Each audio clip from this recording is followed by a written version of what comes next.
కూటమి ప్రభుత్వం అధికారంలోకి వచ్చాక ఎస్సీ ఎస్టీల మీద దాడులు పెరిగిపోయాయి. ఈ దాడుల్ని నియంత్రించడంలో కూటమి ప్రభుత్వం పూర్తిగా వైఫల్యం చెందిందని చెప్పడానికి తిరువూరు ఎమ్మెల్యే కొటికులపూడి శ్రీనివాసరావు గారు మరి అక్కడ ఉండేటువంటి స్థానిక YSRCP party ward member Bhukya Chanti గారి మీద దాడి చేయడమే ఎందుకు నిదర్శనం కూడా తెలియజేస్తున్నాం. అది కూడా ఆయన ఒక ప్రైవేట్ ప్రాపర్టీ పంచాయతీలో అనవసరంగా జోక్యం చేసుకొని ఎస్టీ మహిళను కూడా చూడకుండా, లంబాడా వర్గానికి చెందినటువంటి మహిళను కూడా చూడకుండా విచక్షణారహితంగా పోలీసుల సమక్షంలోనే దాడి చేశారంటే ఈ రాష్ట్రంలో అసలు లా అండ్ ఆర్డర్ అమలవుతుందా? ఈ విషయం మీద హోంశాఖ మంత్రి అనిత గారు ఎందుకు స్పందించరా? ఒక ఎస్టీ వర్గానికి చెందినటువంటి మహిళ మీద మీ ఎమ్మెల్యే దాడి చేస్తే హోంశాఖ మంత్రి అనిత గారు ఎందుకు స్పందించలేదో సమాధానం చెప్పాలి. ప్రతి విషయానికి బయటకు వచ్చి ఏకవచనంతో మాట్లాడేటువంటి హోంమంత్రి అనిత గారు మీకు లంబాడా వర్గానికి చెందిన ఎస్టీ మహిళ బూక్య చంటి మీద దాడి జరిగితే మీరు ఎందుకు స్పందించరా? ఇంతవరకు ఆ దాడికి ప్రధాన కారణమైనటువంటి స్థానిక ఎమ్మెల్యే కొటికులపూడి శ్రీనివాసరావు గారి మీద ఎందుకు ఎఫ్ఐఆర్ నమోదు చేయలా? అదేవిధంగా ఈ దాడికి అన్ని రకాల కారణమైనటువంటి తెలుగుదేశం పార్టీ స్థానిక నాయకుడు బూక్య రాంబాబు మీద ఎందుకు కేసు నమోదు చేయరా? దీనికి మీరు సమాధానం చెప్పాలి. మేము ఈ రోజున హెల్ప్ హాస్పిటల్లో మరి పార్టీ ఆదేశానుసారం మేము వెళ్ళి చంటి గారిని కలిశాం. వారు తీవ్రమైనటువంటి మనస్తాపానికి గురయ్యి ఎంతో ఆవేదన చెందుతా ఉన్నారు. నన్ను ఇంట్లోకి వచ్చి విచక్షణారహితంగా దాడి చేసి కొట్టడమే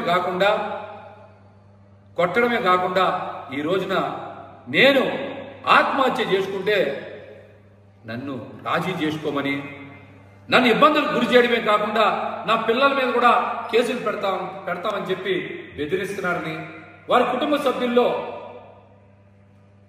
కానిస్టేబుల్ ఉద్యోగం చేసుకుంటున్నటువంటి వారి సోదరుడిని కూడా అడ్డం పెట్టుకొని కూటమి ప్రభుత్వం బ్లాక్మెయిలింగ్ కి పాల్పడుతుందని చెప్పి వారు ఎంతో ఆవేదన వ్యక్తం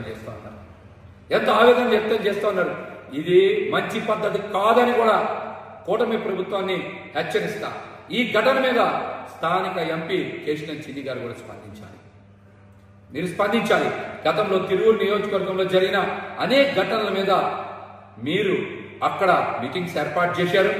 స్థానిక ఎమ్మెల్యే ప్రవర్తన మీద అధిష్టాన దృష్టికి కూడా తీసుకెళ్లి నియంత్రించేటువంటి ప్రయత్నం చేశారు. కాబట్టి మీరు ఖచ్చితంగా ఈ ఘటన విషయంలో మీరు జోక్యం చేసుకోవాలి. బూక్య చంటి గారికి న్యాయం చేసి తీరాలని కూడా మేము స్థానిక ఎంపీ కేశినేని చిన్ని గారిని డిమాండ్ చేస్తున్నాం.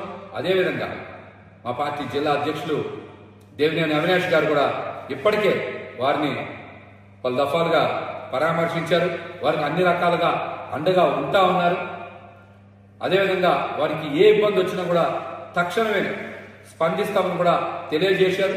తప్పనిసరిగా బూక్య చంటి గారికి న్యాయం జరిగేంత వరకు కూడా పార్టీ అన్ని రకాలుగా అండగా నిలబడుతుందని కూడా ఈ సందర్భంగా వారికి తెలియజేయడం జరిగింది. ఇట్లాంటి ఘటనలు పునరావృతం కాకుండా ఉండాలి అంటే, ప్రజాప్రతినిధులు ఇష్టానుసారం ప్రవర్తించకుండా ఉండాలి అంటే, రాష్ట్రంలో లా అండ్ ఆర్డర్ అమలు జరుగుతుందని ప్రజలకు నమ్మకం కలగాలంటే, రాష్ట్రంలో రెడ్ బుక్ రాజ్యాంగం కాకుండా అంబేద్కర్ గారు రచించిన రాజ్యాంగం అమలు అవుతుందని ప్రజలకు నమ్మకం కలగాలంటే మీరు తక్షణమే స్థానిక ఎమ్మెల్యే గారి మీద కేసు నమోదు చేయాలి, చట్టపరంగా ఆయన శిక్షించాలని కూడా మేమైతే వైఎస్ఆర్సీపీ పార్టీ తరఫున డిమాండ్ చేస్తాం. కూటమి ప్రభుత్వం అధికారంలోకి వచ్చాక ఎస్సీ ఎస్టీల మీద దాడులు పెరిగిపోయాయి. ఈ దాడుల్ని నియంత్రించడంలో కూటమి ప్రభుత్వం పూర్తిగా వైఫల్యం చెందిందని చెప్పడానికి తిరువూరు ఎమ్మెల్యే కొటికులపూడి శ్రీనివాసరావు గారు మరి అక్కడ ఉండేటువంటి స్థానిక YSRCP party ward member Bhukya Chanti గారి మీద దాడి చేయడమే ఎందుకు నిదర్శనం కూడా తెలియజేస్తున్నాం. అది కూడా ఆయన ఒక ప్రైవేట్ ప్రాపర్టీ పంచాయతీలో అనవసరంగా జోక్యం చేసుకొని ఎస్టీ మహిళను కూడా చూడకుండా, లంబాడా వర్గానికి చెందినటువంటి మహిళను కూడా చూడకుండా విచక్షణారహితంగా పోలీసుల సమక్షంలోనే దాడి చేశారంటే ఈ రాష్ట్రంలో అసలు లా అండ్ ఆర్డర్ అమలవుతుందా? ఈ విషయం మీద హోంశాఖ మంత్రి అనిత గారు ఎందుకు స్పందించరా? ఒక ఎస్టీ వర్గానికి చెందినటువంటి మహిళ మీద మీ ఎమ్మెల్యే దాడి చేస్తే హోంశాఖ మంత్రి అనిత గారు ఎందుకు స్పందించలేదో సమాధానం చెప్పాలి. ప్రతి విషయానికి బయటకు వచ్చి ఏకవచనంతో మాట్లాడేటువంటి హోంమంత్రి అనిత గారు మీకు లంబాడ వర్గానికి చెందిన ఎస్టీ మహిళ భూక్య చంటి మీద దాడి జరిగితే మీరు ఎందుకు స్పందించరా?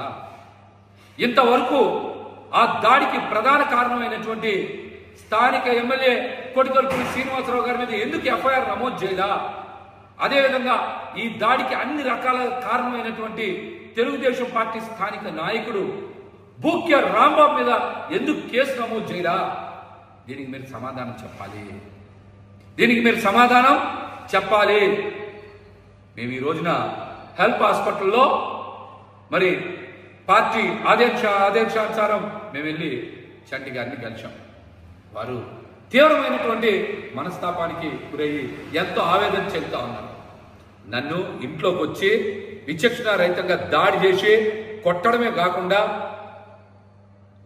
కాకుండా ఈ రోజున నేను ఆత్మహత్య చేసుకుంటే నన్ను రాజీ చేసుకోమని, నన్ను ఇబ్బందులు గురి చేయడమే కాకుండా నా పిల్లల మీద కూడా కేసులు పెడతామని చెప్పి బెదిరిస్తున్నారని, వారి కుటుంబ సభ్యుల్లో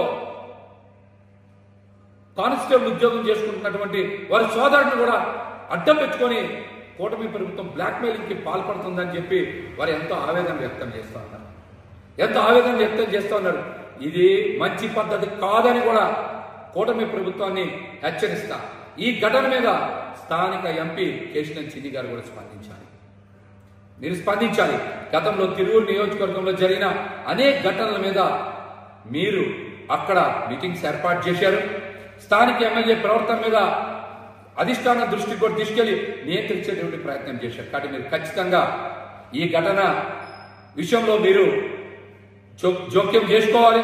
భూక్య చంటి గారికి న్యాయం చేసి తీరాలని కూడా మేము స్థానిక ఎంపీ కేశినేని చిన్ని గారిని డిమాండ్ చేస్తున్నాం. అదేవిధంగా మా పార్టీ జిల్లా అధ్యక్షులు దేవినేని అవినాష్ గారు కూడా ఇప్పటికే వారిని పలు దఫాలుగా పరామర్శించారు. వారికి అన్ని రకాలుగా అండగా ఉంటా ఉన్నారు. అదేవిధంగా వారికి ఏ ఇబ్బంది వచ్చినా కూడా తక్షణమే స్పందిస్తామని కూడా తెలియజేశారు. తప్పనిసరిగా భూక్య చంటి గారికి న్యాయం జరిగేంత వరకు కూడా పార్టీ అన్ని రకాలుగా అండగా నిలబడుతుందని కూడా ఈ సందర్భంగా వారికి తెలియజేయడం జరిగింది. ఇట్లాంటి ఘటనలు పునరావృతం కాకుండా ఉండాలి అంటే, ప్రజాప్రతినిధులు ఇష్టానుసారం ప్రవర్తించకుండా ఉండాలి అంటే, రాష్ట్రంలో లా అండ్ ఆర్డర్ అమలు జరుగుతుందని ప్రజలకు నమ్మకం కలగాలంటే, రాష్ట్రంలో రెడ్ బుక్ రాజ్యాంగం కాకుండా అంబేద్కర్ గారు రచించిన రాజ్యాంగం అమలు అవుతుందని ప్రజలకు నమ్మకం కలగాలంటే మీరు తక్షణమే స్థానిక ఎమ్మెల్యే గారి మీద కేసు నమోదు చేయాలి, చట్టపరంగా శిక్షించాలని కూడా మేమైతే వైఎస్ఆర్సీపీ పార్టీ తరఫున డిమాండ్ చేస్తాము.